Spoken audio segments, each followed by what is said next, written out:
மாண்பு பேரவைத் தலைவர் அவர்களே, என்னை சட்டமன்ற உறுப்பினராக்கி இங்கே பேசுவதற்கு வாய்ப்பு தந்து அங்கீகாரத்தை தந்த திராவிட மாடல் முதலமைச்சர் கழகத் தலைவர் அவர்களுக்கு முதற்கண் என்னுடைய நன்றியினை தெரிவித்து, வாய்ப்பு தந்த தங்களுக்கும் என்னுடைய நன்றியினை தெரிவித்து,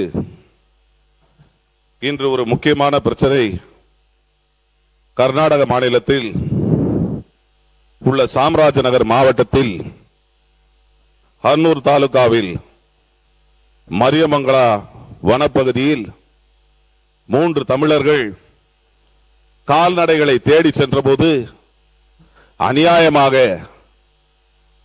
வனத்துறையினால் சுட்டுக் கொல்லப்பட்ட இந்த விவகாரத்தில் தமிழர்கள் அங்கே பாதிக்கப்பட்ட போது, எங்கே தமிழன் பாதிக்கப்பட்டாலும், எங்கே தமிழர்களுக்கு இன்னல்கள் வந்தாலும் அதற்கு முதலில் குரல் கொடுத்தவர் கழகத் தலைவர் என்பதை இங்கே பதிவு செய்ய விரும்புகிறேன்.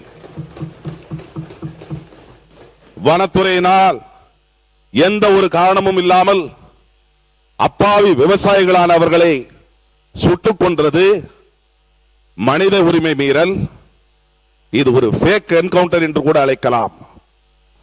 ஃபேக் என்கவுண்டர் என்று சொன்னால் சுட்டுக் கொல்லப்பட்ட அந்த விவசாயிகளுக்கு நியாயம் கிடைக்க வேண்டும் என்று சொன்னால் அங்கே உச்ச நீதிமன்றத்தினுடைய தீர்ப்புகள் பின்பற்றப்பட்டதா? இறந்தவுடன் வனத்துறையினர் அதனை தேசிய மனித உரிமை ஆணையத்துக்கு தெரிவித்திருக்க வேண்டும். கொலை குற்ற வழக்கு பதிந்திருக்க வேண்டும். அது மட்டுமல்லாது உளவுத்துறையின் மூலமாக இவர்கள் தவறு புரிந்தவர்கள் என்பதை அறியும் வகையில் அவர்களுக்கு ஏதேனும் அறிக்கையை பெற்றுதான் அதை செய்திருக்கின்றார்களா என்பதையெல்லாம் அறிந்த பின்புதான் அவர்கள் இது போன்ற நடவடிக்கையில் ஈடுபட்டிருக்க வேண்டும். ஆகவே அவர்களை பாதுகாக்கின்றவர்கள் மீது கூட சட்டப்படி வழக்குகள் பதிவு செய்யப்பட வேண்டும்.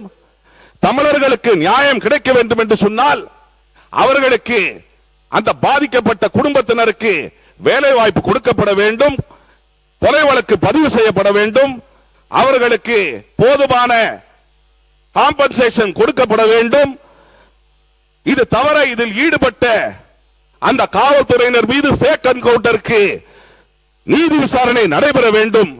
இது போன்று நடந்தால் எதிர்காலத்தில் இனிமேல் தமிழர்கள் அதனை அனுமதிக்க மாட்டார்கள் என்ற வகையில் அது இருக்க வேண்டும் என்பதை தெரிவித்து, இதை நாம் சாதாரணமாக இருக்கக்கூடாது. இது தமிழர்களுக்கான பிரச்சனை. அவர்கள் கொடுக்கின்ற விளக்கங்களையும் ஏற்கக்கூடாது. தெளிவான நீதி விசாரணை நடைபெற வேண்டும். அதற்காக இந்த அரசுடைய கவனத்தை ஈர்த்து அரசாங்கம், நம்முடைய தமிழக அரசு அழுத்தம் கொடுக்க வேண்டும். நம்முடைய தமிழக அரசு மற்ற மாநில, அந்த கர்நாடக மாநிலத்தில் நடைபெற்ற இந்த கொலை வழக்கை கண்டித்து இது போன்ற உச்ச நீதிமன்றத்தினுடைய தீர்ப்புகள் பின்பற்றப்பட்டதா என்பதை தெளிவாக எடுத்துச் சொல்ல வேண்டும் என்று தெரிவித்து அமர்கிறேன். நன்றி. மாண்புமிகு உறுப்பினர் முன்னாள் முதலமைச்சர் திரு எடப்பாடி கே பழனிசாமி அவர்கள். மாண்புமிகு பேரவைத் தலைவர்களே, தமிழ்நாட்டை பூர்வீகமாக கொண்டு குடும்பங்களைச் சேர்ந்த